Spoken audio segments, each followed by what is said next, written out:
Vreau să vă povestesc de o problemă foarte frecventă.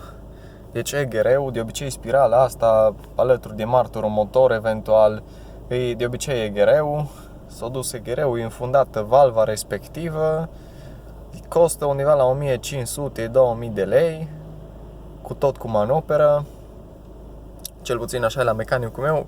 Simptome, mașina nu mai trage cum trage de obicei se simte așa că e infundată și nu mai urcă în ture și problema persistă până în momentul în care tu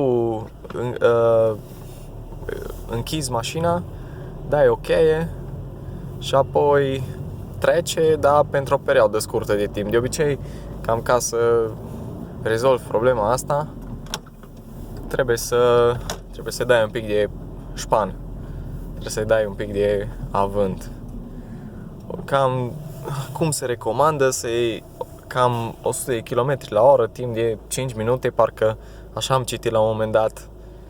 Și apoi ușor se desfunde, dar încă o problemă care apare la EGR sunt de fapt niște rotițe care datorită mizeriei se pot înfunda și aceea e o cauză, nu doar faptul că este mizerie efectiv pe valva respectivă. De fapt, valva aceea este o reglementare, cred că de la Euro 4 în sus, care spune în felul următor: recirculă gazele în motor.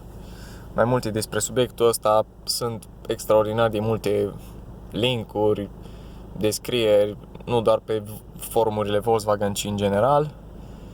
Și mai multe detalii le puteți afla mai mult la mecanic, dar necesită neapărat o diagnoză să vedeți dacă într-adevăr asta e problema. În momentul în care punem în P, închidem mașina, pornim mașina,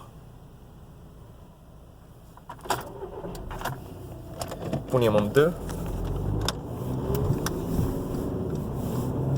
se stinge acea probleme cu EGR-ul, dar la un moment dat o să revină.